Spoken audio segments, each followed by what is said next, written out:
If you are new to my channel, then subscribe and press the bell icon to get early notifications. Hello students, how are you? This is your Khanna sir.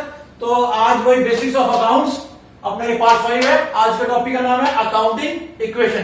तो काफी basic topic है ये, इसको लेके चलते हैं। तो पहले समझते हैं अकाउंटिंग इक्वेशन होता क्या है। मीनिंग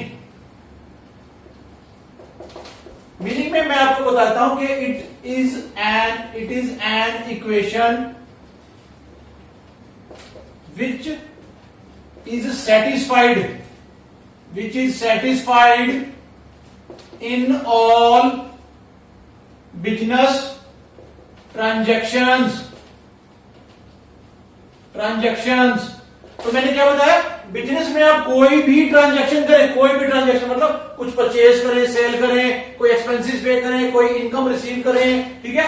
तो कोई भी ट्रांजैक्शन करें तो ये जो अकाउंटिंग इक्वेशन है वो आपकी फुलफिल होती है। अब ये अकाउंटिंग इक्वेशन है क्या, तो आप समझे, यहां पे लिख देता हूं मैं, assets is equal to liabilities plus capital. ये बेटा आपको अकाउंटिंग इक्वेशन मैंने लिखी है, ये आपको याद करनी है। Assets is equal to liabilities plus capital. और एसेट्स क्या होता है मैं आपको एक वीडियो में एक्सप्लेन कर चुका, जिसने नहीं देखा हो आई बटन में आपको मिल जाएगा, आप वहां से देख लें। एसेट्स और लिएबिलिटी और कैपिटल में आपको एक्सप्लेन कर चुका। तो अकाउंटिंग इक्वेशन क्या आपकी, assets is equal to liabilities plus capital.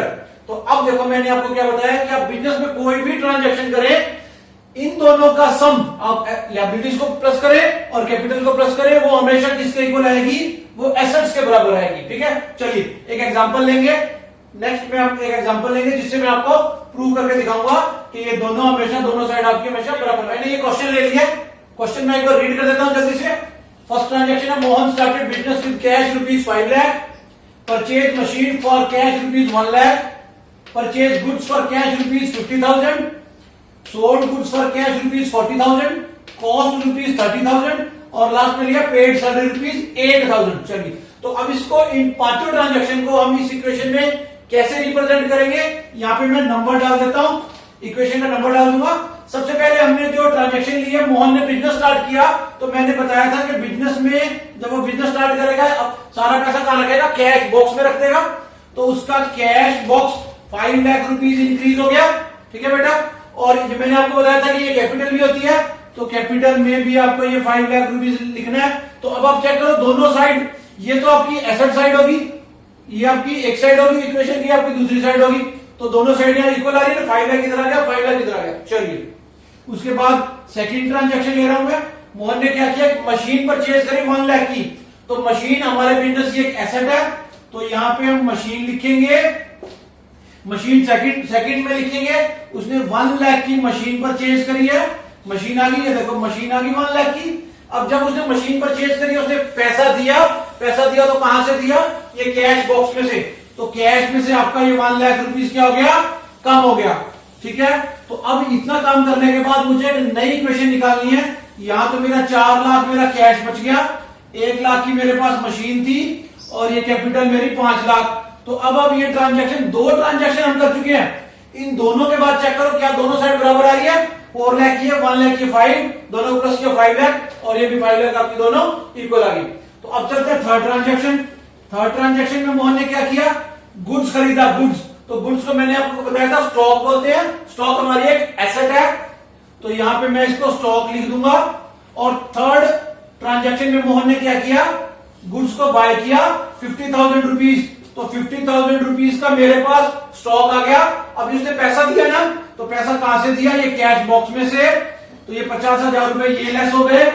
ठीक है, अब मेरे पास कैश बच गया 3,50,000 और मेरे पास मशीन है 1 लाख और मेरे पास स्टॉक है 50,000 और मेरी कैपिटल है 5 लाख।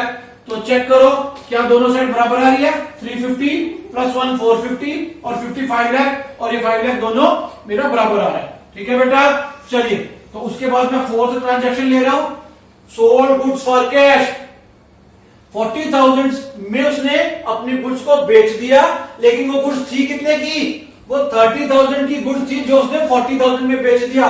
तो यहां पे आपको समझना है वो कॉस्ट कितनी है 30,000 और उसने सेल वैल्यू कितनी है 40,000। तो ये बीच का 10,000 क्या है ये इसका प्रॉफिट है, ये क्या इसका प्रॉफिट है। तो आपका स्टॉक कितने का गया, जब उसने बेच दिया तो स्टॉक कम हो गया ना, तो स्टॉक कितने का गया, ये स्टॉक गया आपका 30,000 का, तो स्टॉक में से मैंने माइनस कर दिया और कैश में बेचा है ना, तो कैश, अब आपका कैश प्लस हो जाएगा क्योंकि उसको पैसा मिल गया, ठीक है।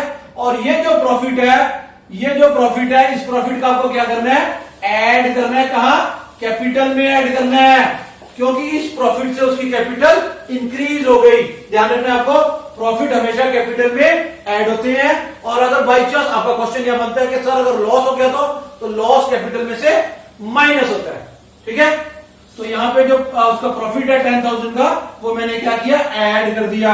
अब ये जो नई इक्वेशन क्या बन गई, 3,90,000 तो ये आ गया, 1 लाख ये आ गया, और 20,000 ये आ गया, और 5,10,000 ये आ गया, 5,10,000 ये आ गया, ठीक है। अब इसको प्लस करो, 390 प्लस 10 490, 490 और 20,000 ये बन गया आपका 5,10,000, और ये 5,10,000 इधर दोनों बराबर आ रही है। चलिए अब लास्ट आपकी फिफ्थ ट्रांजेक्शन क्या है, पेड सैलरी। अब यहां देखो, मोहन के पास कोई इंप्लॉय था या कोई भी उसके पास हेल्पर था, उसने उसको 8,000 रुपीज सैलरी दे दी। अब जब उसने सैलरी दी तो मोहन को इन रिटर्न क्या मिला, कुछ भी नहीं मिला ना, तो ये मोहन का एक्सपेंस है। तो एक्सपेंस है, कैश में से तो कम होगा ही होगा, कैश में से आपका 8,000 कम हो जाएगा, बदले में मोहन को कोई एसेट तो नहीं मिली ना, ये लॉस हो गया मोहन को। तो अभी मैंने बताया था कि लॉस को क्या करना है, कैपिटल में से माइनस कर देना है। तो यहां से आपने 8,000 माइनस किया। अब आपकी लास्ट फाइनल इक्वेशन क्या बनी, 3,82,000 तो आपके पास कैश बच गया, 1 लाख की आपके पास मशीन बच गई, 20,000 का स्टॉक बच गया, और 5,02,000 आपकी कैपिटल है। अब आप चेक करो क्या दोनों साइड इक्वल आ रही है, 382 प्लस 1 लाख 482, 482 में 20,000 ऐड करेंगे तो 5,02,000 बन गया। तो आपकी ये दोनों साइड क्या हुई, मैच कर गई, मींस आपका सॉल्यूशन क्लियर है। तो मैंने आपको आज क्या बताया, अकाउंटिंग इक्वेशन बताया, 5 ट्रांजैक्शन ली है, उससे मैंने अकाउंटिंग इक्वेशन सॉल्व करके दिखाई है। अब इससे नेक्स्ट वीडियो में हम थोड़ा बैलेंस शीट को समझेंगे, ठीक है। तो होप यू आर लर्निंग, और अगर आपको समझ में आ रहा है तो लाइक करें, शेयर करें, कमेंट करें। Keep learning, thank you.